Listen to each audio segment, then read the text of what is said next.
Hello and welcome to my YouTube channel. This video we are going to talk about charge carrier concentrations in different energy bands. Some of you might find this presentation a bit difficult because this presentation may contain lots of equations and derivations, but I will try to keep it as simple as possible. So without any delay, let's start the video. First of all, we are going to talk about charge carrier concentration in different bands of semiconductor. So to begin with, let us talk about the concentration of electrons in the conduction band. Of course, we will talk about the concentration of holes in conduction band and then the concentration of electrons in valence band. Similarly, the concentration of holes in valence band. The conduction band electron concentration is simply the effective density of states at the energy EC times the probability of occupancy of EC. So basically, the concentration can be calculated if we have the effective density of states at energy point EC multiplied by the probability of occupancy of EC.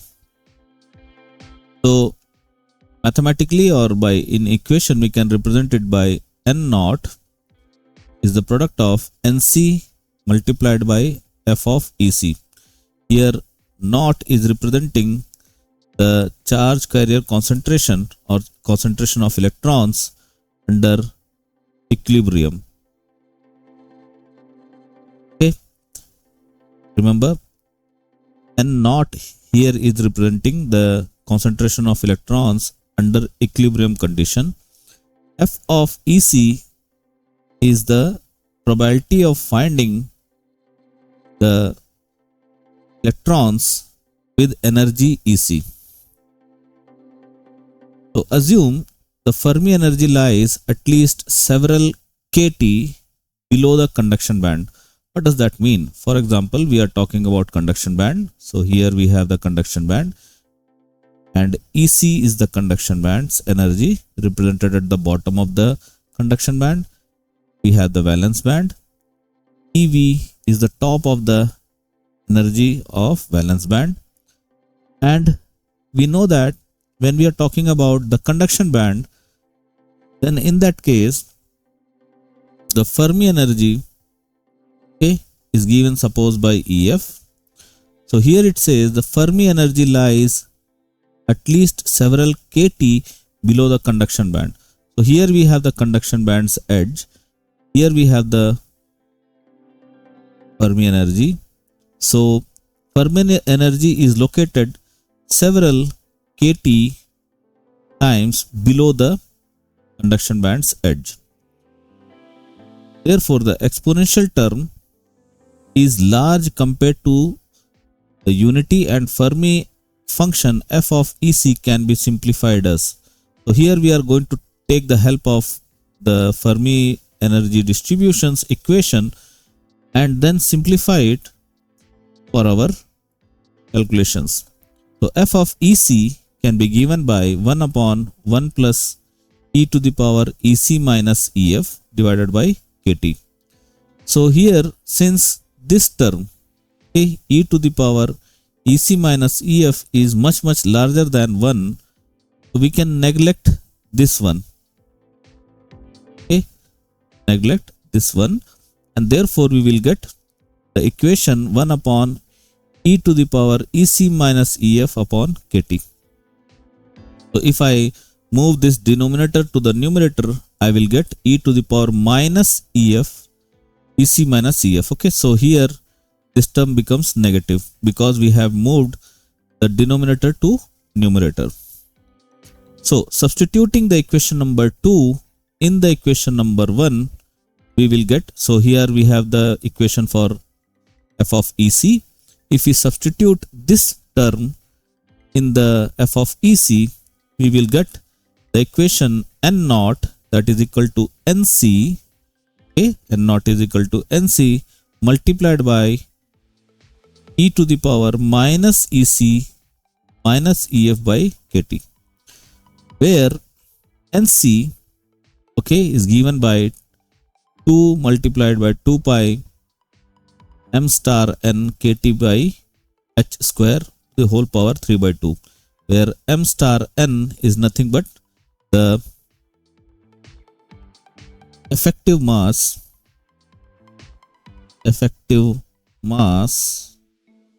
of electron.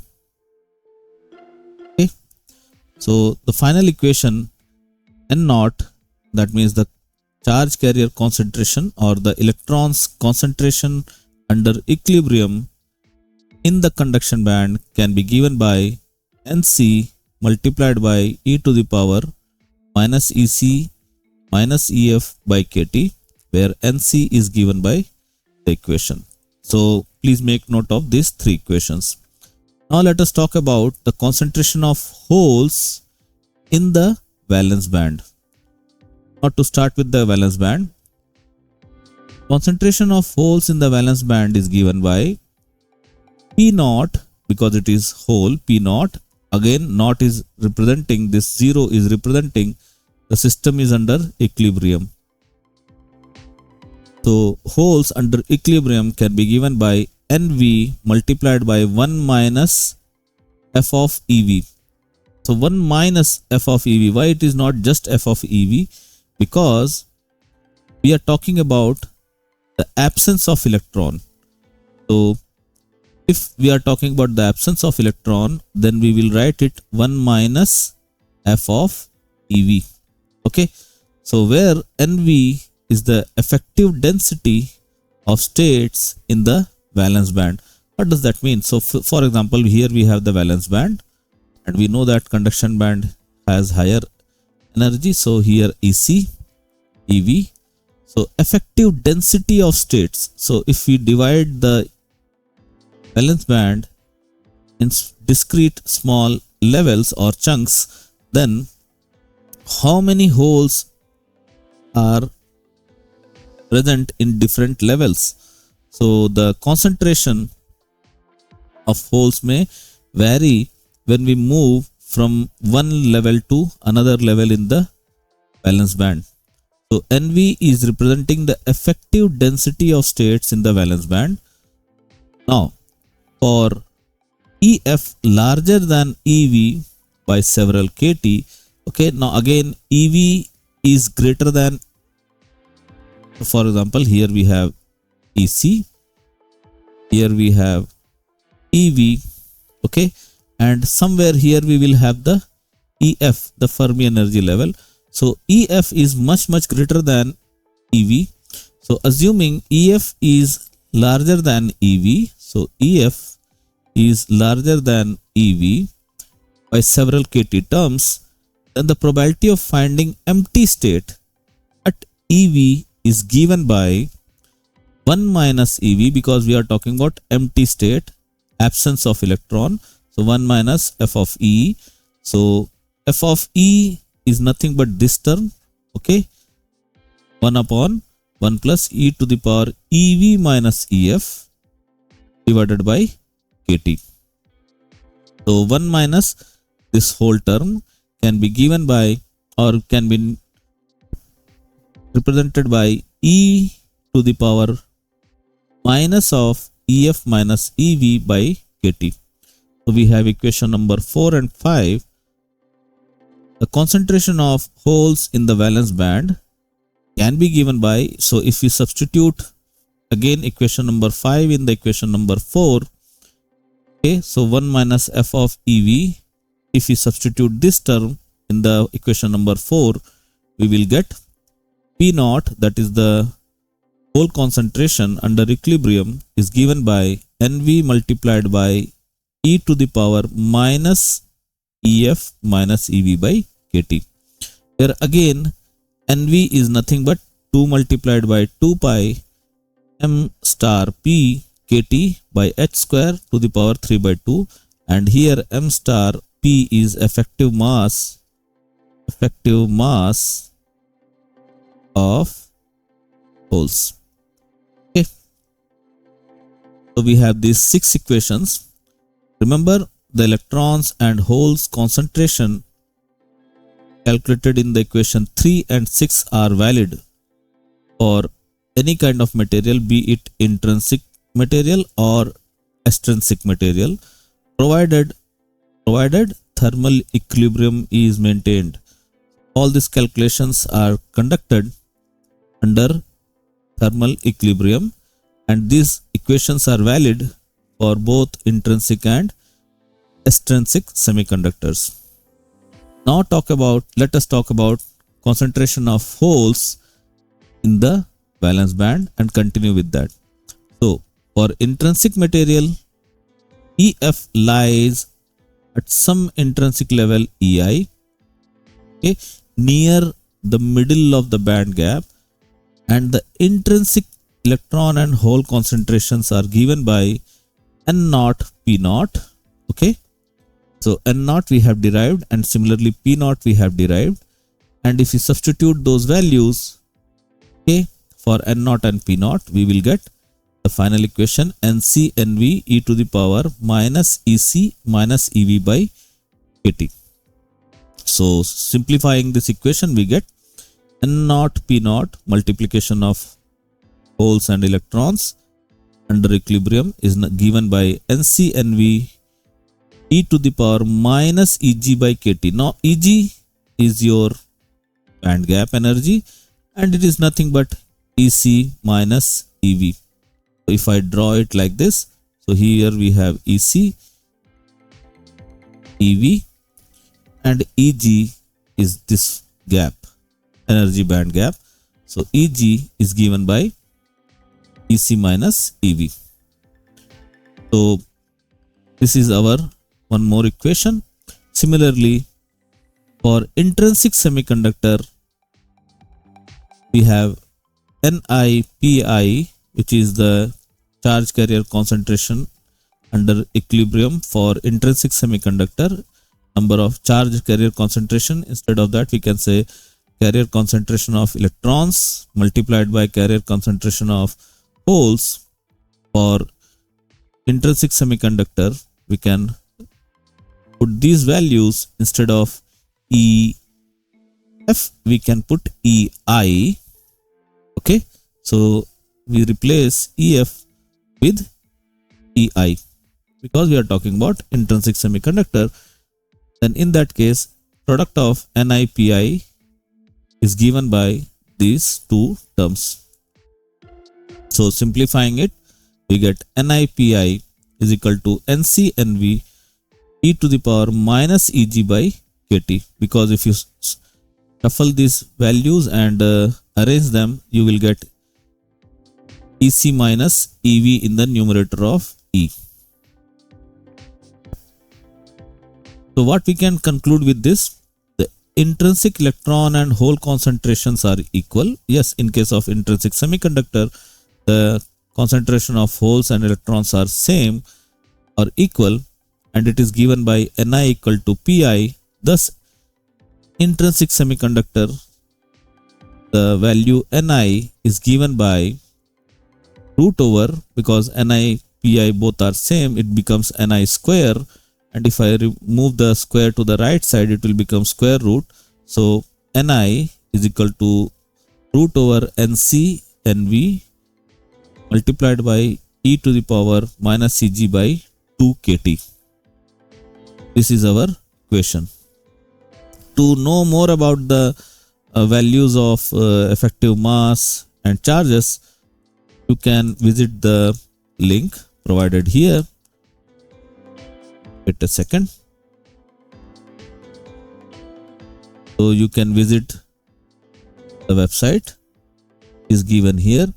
It provides you all the details related to the properties of different semiconductor materials, like their atoms per centimeter cube, atomic weight, crystal structure, and other relevant details are provided here.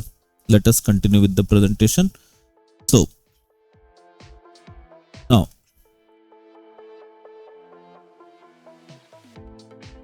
So in case of doped semiconductor, or we can say extrinsic semiconductor, okay, how can we calculate the charge carrier concentration? So N naught is given by Ni e to the power Ef minus Ei by Kt. Similarly, P naught is given by Ni multiplied by e to the power Ei minus Ef. So here we have the representation, graphical representation, conduction band, valence band. Ei is at the center, which is for intrinsic semiconductor. Ef moves upward for doped semiconductors, and Ef move downward for doped semiconductor. So if we have N-type semiconductor, Ef moves upward. If we have P-type semiconductor, then Ef moves downward. So we can represent this gap by Ef minus Ei, this gap, and here we have Ei minus Ef. So from the above equation, we can depict that the concentration of electrons in semiconductor depends on the product of the concentration of intrinsic semiconductors carrier concentration and the difference between intrinsic Fermi energy, intrinsic Fermi level and Fermi energy level EF. So Ei minus Ef or Ef minus Ei, depending on what kind of semiconductor we are talking about. Here Ni is the electron concentration when Ef is at intrinsic level Ei. So the above equation also indicates, this is very important, the carrier concentration of electrons under equilibrium increases exponentially as the Fermi level moves away from Ei towards the conduction band. This is for N-type materials mainly. Okay, so remember, the concentration of electrons increases exponentially as the Fermi level moves away from Ei towards the conduction band.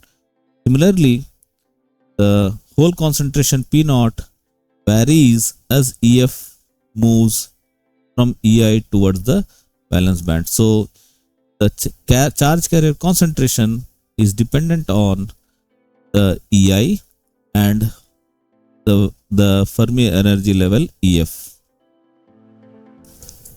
Now coming to the donor and acceptor atoms versus Fermi energy level. Dopants are added to improve the conductivity of intrinsic semiconductor materials. Generally, these dopants are taken from third and fifth group of periodic table. Third group periodic table's elements, when added with fourth group semiconductors, we get P-type material, and when we add fifth group element, we get N-type semiconductors. So suppose Na and Nd represents the acceptor and donor atoms.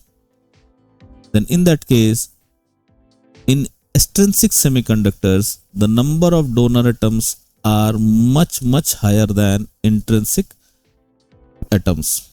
Okay, so donors or receptors are generally kept far larger than the intrinsic atoms number of electrons or holes. Okay, so the ratio Na upon Nd is far greater than Ni. Generally, Na upon Nd lies in the range of 10 to the power 17, and Ni ranges somewhere in the 10 to the power 10. So that means in 1 centimeter cube, if I just simplify this statement, so suppose if I have a 1 centimeter cube semiconductor, in that case, if it is pure semiconductor, suppose we have electrons, then in pure semiconductor, these intrinsic electrons or the number of electrons in intrinsic semiconductor will be somewhere around 10 to the power 10. Whereas when we add dopants, okay, when we add dopants, then the amount of dopants that we add for such a pure semiconductor ranges somewhere 10 to the power 17. So dopants atoms are always kept much larger than pure semiconductors. This is pure semiconductors number of atom. in that case, N naught, or the concentration of electron, is given by Ni e to the power Ef minus Ei upon kT, assuming N naught is now representing Nd. Okay, because we are talking about donors, and donors generate more electrons. And similarly for holes, we add acceptors, and because Na is much greater than N naught, okay, or P naught, we can say, or you can say P naught. So therefore we can substitute Na instead of P naught, and N instead of N naught we can put Nd. Taking natural log so that we can remove the exponential term, we get Ef minus Ei is equal to Kt natural log ratio of Nd upon Ni, because here we have replaced N naught with Nd, and here Na is basically P naught. Okay, so we have replaced P naught with Na and N naught with Nd, because the dopants are much larger than the intrinsic charge carrier concentration. So the above equation tells us the actual Fermi level, where it is located, and after doping with respect to the intrinsic Fermi level. So if we have the dopants added, so suppose intrinsic semiconductors Fermi level was at the center, after adding dopants, how far the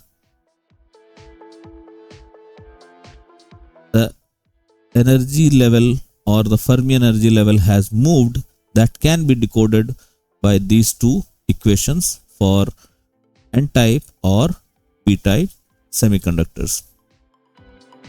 So generally remember, these are the third group elements which are used to mix with the fourth group elements. Like these are our semiconductors, fourth group elements, and third group elements give us P-type semiconductor. If we add these two, and if we add pure semiconductor with fifth group element, we get N-type semiconductor. So phosphorus, arsenic, and so on. Now,